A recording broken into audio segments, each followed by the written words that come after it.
In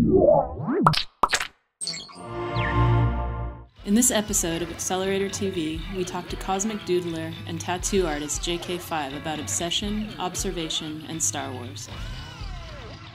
Brought to you by Scion. Scion, what moves you? See more of JK5 in Accelerator's Vis-Ed Special Edition, a retrospective of art and design from the pages of Accelerator magazine, available at newsstands or online at vised.net.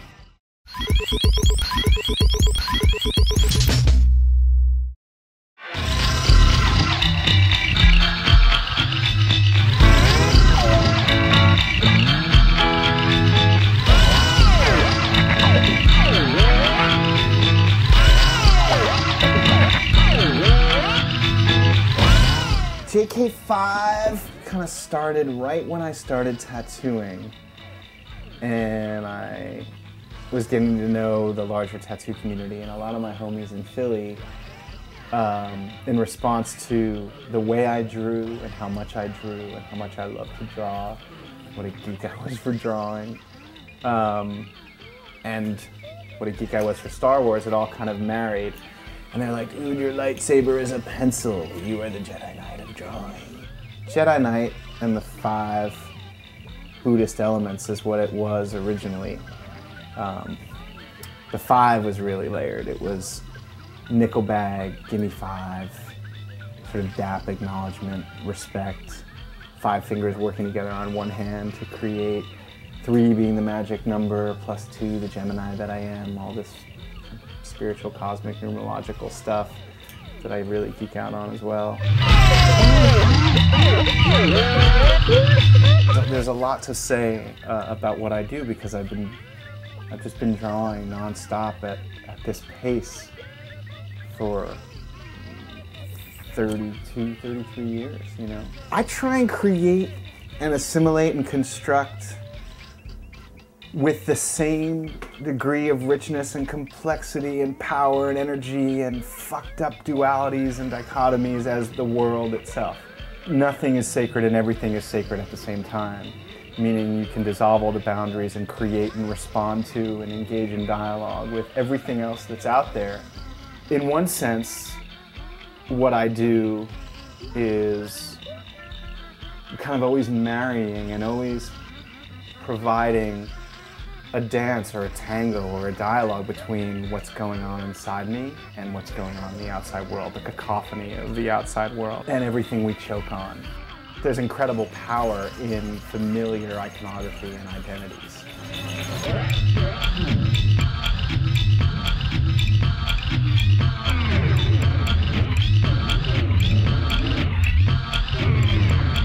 I got Jedi Knight first, and then maybe 6 months later, I got Che la forza sia con te, which is May the Force be with you in Italian.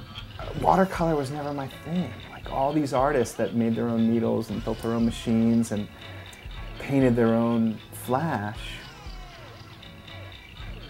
that was beautiful and really inspiring to me, and I've always been in awe of those artists. But I could never do it. I never liked watercolor. I had to draw too fast, I had to draw too much, I had to get out a million ideas instead of, you know, making a set of flash that was rehearsing what some artist who was like a drunken, womanizing sailor did in the 40s, you know what I mean? Like, I never identified with that. I was never that dude. I've learned so much from those dudes, but I was just always on my own trip.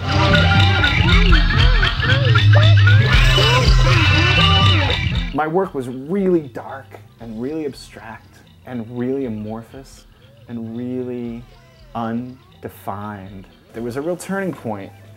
My senior year at RISD, 1993 and 4, where everything changed. Everything died and imploded and completely rebirthed in the form of, I'm going to illustrate everything and anything, and it's going to be anchored. It's going to, like, the beating biological heart of the work is going to be my fucking heart, my life.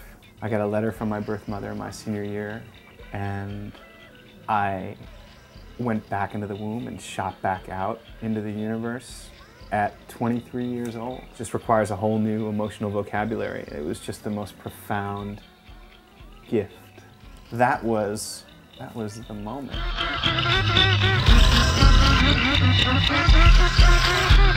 This is a drawing I'm working on that I started about a month ago. It's a good example of just my current aesthetics and information that I'm assimilating. Between the brilliance of B-Rock O-Boba or B-Rock Flobama and the news of my forthcoming fatherhoodness, there's a million drawings I want to do. Toddler superhero growing into his much larger boots with a massive pencil strapped to his back. You know, as much as my work is always evolving and changing, it's there's a constant in the sense where it's just a lifetime and I'm just trying to freeze moments in the form of white squares. He